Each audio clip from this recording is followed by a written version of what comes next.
آپ سے میں یہ کہتا ہوں، تم جس اسلام کی بات کرتے وہ اسلام نہیں ہے یہ۔ میرے آقا کا اسلام تو یہ تھا، میرے آقا کا اسلام تو یہ تھا کہ نبی پاک صلی اللہ تعالیٰ علیہ وسلم کے صحابہ جس معاشرے میں رہتے برسوں ہو جاتے، انہوں نے بھابیوں کو نہیں دیکھا تھا، برسوں ہو جاتے، اپنے سگے بھائی کی عورت کو نہیں دیکھا۔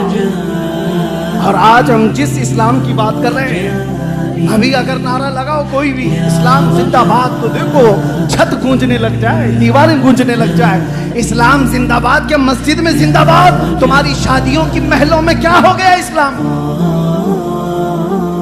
کہاں ہے اسلام؟ تمہاری بیویوں پر اسلام زندہ باد نہیں، تمہاری بیٹیوں پر اسلام زندہ باد نہیں، تمہاری ماؤں پر اسلام زندہ باد نہیں۔ ہم کسی شادی میں جانے سے اب گھبرانے لگ گئے، ڈرنے لگ گئے۔ اکثر ایسا ہوتا ہے، ہم اپنی شکل و شباہت دیکھتے ہیں، یا یہ علماء بھی ہوتے ہوں گے، میاں ہم کو پردہ کر کے جانا پڑتا ہے، باقی پردے والی تو سب کھلے ہوتی ہیں۔ مردوں کو، علماء کو پردے میں لے کے جایا جاتا ہے کیونکہ یہ سب ننگی ہے۔ وہ بات کرتی ہے فاطمہ الزہرا کی، دل پر چوٹ لگتی ہے، میرے آقا کی وہ دختر نیک اختر لخت جگر جس کا جنازہ بھی کسی نے نہیں دیکھا، اس سے نسبت جوڑنے کی بات کرتی ہیں ہماری بہنیں آج۔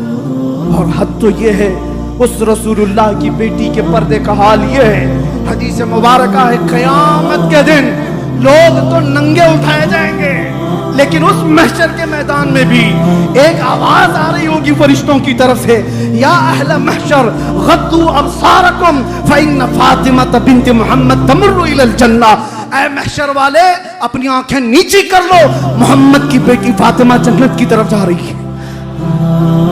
اس دن بھی اعلان ہوگا، اور ہماری عورتیں ان سے نسبت جوڑنے کی بات کرتی ہیں۔ یہ بے حیائی کا دور۔ آج اس انقلابی دن پر میرا یہ پیغام ہے، میرے آقا صلی اللہ علیہ وسلم نے جس نقطے پہ ہمیں چھوڑا تھا، آؤ اس نقطے پر۔ میرے آقا کریم صلی اللہ تعالیٰ علیہ وسلم دنیا سے جانے سے پہلے ایک مرتبہ ایسا ہوا کہ روئے میرے آقا نے۔ حضور سے سیدنا ابو بکر صدیق نے پوچھا، یا رسول اللہ صلی اللہ علیہ وسلم غم کس بات کا؟ میرے آقا فرماتے ہیں، ابھی میرے پاس دنیا آئی تھی، اس نے کہا میرا مال و متاع لے لو، میں نے ٹھکرا دیا۔ دنیا نے کہا میرا حسن و جمال قبول کر لو یا رسول اللہ، ایک سے ایک لڑکیاں آپ کی خدمت میں ہوں گی۔ حضور فرماتے ہیں میں نے ٹھکرا دیا، مجھے تیرے حسن و جمال کی بھی حاجت نہیں، تیرے دولت و مال کی بھی نہیں۔ تو دنیا مجھے یہ کہہ کر کے گئی، یا رسول اللہ آج آپ نے مجھے ٹھکرایا، لیکن آپ کے بعد آپ کی امت ایسا نہیں کر سکے گی، وہ مجھے لے لے گی، میرے حسن و جمال میں مصروف ہو جائے گی، میرے دولت و مال میں غرق ہو جائے گی۔ حضور فرماتے دنیا کی اس بات نے مجھے رلا دیا، دنیا کی اس بات نے مجھے رونے پر مجبور کیا۔ میرے آقا صلی اللہ تعالیٰ علیہ وسلم کو اگر غم تھا تو اسی دور کا تھا یہ، جب امت میرے آقا کی طرف دیکھ بھی نہیں رہی۔ آج سال میں ایک مرتبہ کیا ہم جلسہ کر کے اس نبی رحمت کا حق ادا کر سکتے ہیں؟ اس کائنات کے آقا و مولا کی خدمات کا حق ادا کر سکتے ہیں؟ زندگی بھر سجدہ شکر ادا کرنے کے بعد بھی میرے مصطفیٰ کے نکلے ہوئے آنسو کے قطرے کا بھی حق پوری امت نہیں ادا کر سکتی، پوری امت نہیں ادا کر سکتی۔ جو نہ بھولا ہم غریبوں کو رضا، یاد اس کی اپنی عادت کیجئے۔ آج میرا پیغام صرف یہ، میں درد دل کے ساتھ کہتا ہوں، دنیا تمہیں دیکھ رہی ہے اور میرے نبی کے نام سے دیکھ رہی ہے، اور آج تم یہاں پر کہتے ہو مجھے دیکھ کر کے میں جو چیختا چلاتا ہوں، میرے اوپر بڑی پابندیاں جو کچھ بھی لگانے کی کوششیں کی جا رہی، اس لیے کہ جذبات کا مقرر بنا، اس لیے صرف کہ لوگ حضور کی شان رسالت میں بھونکنے لگ گئے۔ اور میں کبھی اس کے در پردہ سوچتا ہوں، آخر یہ کتے بھونکنے تک آئے کیوں؟ ان کو یہاں تک کا راستہ دیا کس نے؟ میرے آقا کو انہوں نے دیکھا نہیں، حضور کو سمجھا نہیں، سوشل میڈیا اٹھا کر کے نبی کو گالیاں دینے لگ گئے۔ ان کے پیچھے جب ریزن تلاش کیا جاتا ہے تو یہ بد عمل مسلمان نظر آتے ہیں، ان کو دیکھ کر کے وہ نبی کو گالیاں دے رہے ہیں۔ مسلمان ایسے ہوتے ہیں، اس لیے ان کا نبی ایسا۔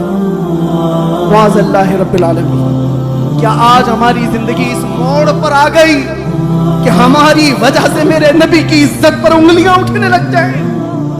ہماری زندگی آج اس موڑ پر آ گئی کہ حضور کو پڑھے بغیر آدمی گالی دینے لگ جائے اس لیے کہ میں نے عمل ایسے دکھائے لوگوں کو. شراب کی بوتل ہمارے ہاتھ میں آ گئی, نشے کے اڈے پر میں بیٹھا, تاش کے پتے ہمارے گلیوں میں. تو دنیا پھر یہ سمجھنے لگی کہ محمد کا پیغام یہی تھا. دنیا تمہیں دیکھ کر کے نبی کو پہچانتی, وہ پڑھتی نہیں ہے, دیکھ کر کے سمجھتی ہے. ہر زمانے میں مسلمان اپنے نبی کا ترجمان رہا ہے, ایمبیسیڈر رہا ہے. بدلو اپنی زندگی کو, اور اگر آج نہ بدلے تو وہ دن انتظار کرو جب قبر میں رکھے جاؤ گے. بزرگوں نے فرمایا فرشتے سوال کریں گے تیرا رب کون ہے, تیرا دین کیا ہے. تیسرا سوال میرے نبی کو دکھا کر کہیں گے. اکثر ائمہ نے کہا کہ رسول اللہ قبر میں آئیں گے, قبر میں تشریف لائیں گے, تمہارا یقین ہے یا نہیں؟ میرے آقا حضور قبر میں آئیں گے, یقین ہے؟ بزرگوں نے فرمایا وہ وقت بھی آئے گا اے مسلمان, سنبھل جا, جس وقت تیسرا سوال فرشتے حضور کو دکھا کر پوچھ رہے ہوں گے ان کے بارے میں کیا کہتا تھا. بزرگوں نے فرمایا حضور اپنا چہرہ پھیر لیں گے اور کہیں گے خبردار میری طرف دیکھنا مت.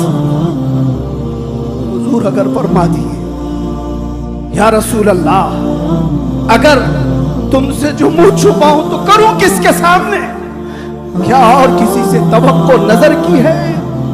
مجھے بتاؤ نوجوانوں, جس وقت قبر میں میرے آقا اپنا چہرہ پھیر لے اور کہے میری طرف مت دیکھنا اس لیے کہ دنیا میں تجھے کسی اور کا چہرہ پسند تھا, بات میری کرتا تھا کام کسی اور کے. حضور کو لبیک لبیک لبیک کہہ کر پکار رہا ہے, اور پھر گلیوں میں تیرے تماشے کیا ہیں؟ تو اگر نبی کا نہیں بن سکا تو قبر میں کس چیز کا انتظار میں جائے گا اس دنیا سے. اور پھر یاد رکھنا حضور نے اگر چہرہ پھیر لیا تو پوری رحمت خدا ہم سے پھر گئی. رحمت خدا جس سے روٹ گئی اس کا کیا ہوگا؟ پھر نہ خبر ہے اس کی نہ حشر ہے, حشر میں بھی کوئی اس کا ماوا ملجا نہیں رہے گا. اسی لیے مجھے بار بار گھوم پھر کر کے اسی بات پر آنا پڑتا ہے. بریلی کے امام نے ہمارے دلوں پر انگلی رکھ کر کے کہا تھا آج لے ان کی پناہ, آج مدد مانگ ان سے, کل نہ مانیں گے قیامت میں اگر مان گیا. وہاں تو سب مانیں گے, سب مانیں گے. آج لے ان کی پناہ اور آج مدد مانگ ان سے. وہ رسول رحمت صلی اللہ تعالی علیہ وسلم جو گردوں کو اٹھانے کے لیے آئے ہوئے تھے.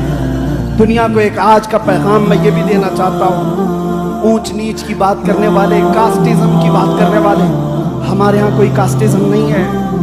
برادریاں بنی ہوں گی یہ پہچان کے لیے, اور قرآن میں اللہ تعالیٰ نے فرمایا وَجَعَلْنَاكُمْ شُعُوبًا وَقَبَائِلَ لِتَعَارَفُوا, تم آپس میں ایک دوسرے کو پہچان سکو اس لیے تمہارے اندر قبیلے بنے, خاندان بنے. یہ نہیں کہ تو نیچے میں اونچ ہوں, یہ نہیں ہے کہ تو انصاری ہے, یہ منصوری ہے, اور یہ پٹھان ہے, اور یہ خان ہے, اس کا اس سے نہیں ہو سکتا, اس کا اس سے نہیں ہو سکتا.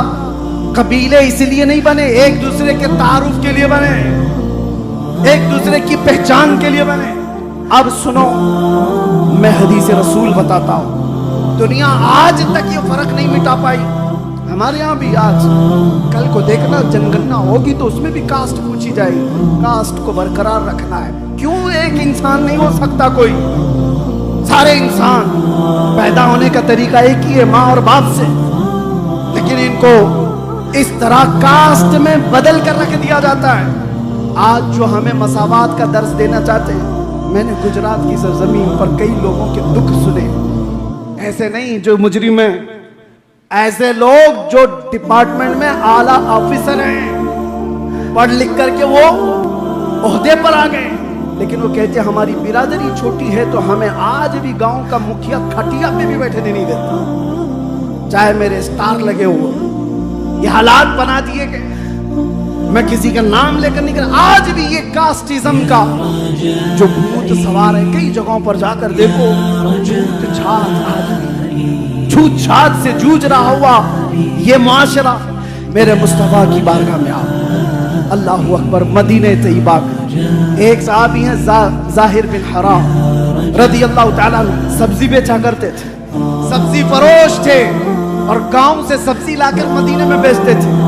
صورت کی اچھی نہیں تھی, لوگ جو ہے دور ہٹتے تھے, پھٹے پرانے کپڑے پہن کر آتے, پسینہ جسم میں رہتا.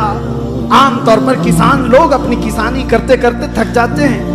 اسی طرح ظاہر بن حرام تھے, بازار میں سبزی بیچ رہے. اچانک پیچھے سے کوئی آیا اور آنکھوں پر ہاتھ رکھ دیا, پوچھا پہچانو کون ہے؟ ظاہر بن حرام. وہ کہتے ہیں اس پورے بھرے مدینے میں مجھے کوئی چھوتا نہیں, اگر میرے چہرے پر کوئی ہاتھ رکھا ہے تو آمنہ کا لال ہی ہوگا. بغیر کسی تاخیر کے کہا یہ محمد رسول اللہ کے ہاتھ ہیں, اور پھر اپنے جسم کو حضور کے جسم سے ٹچ کرنے لگ گئے, لگانے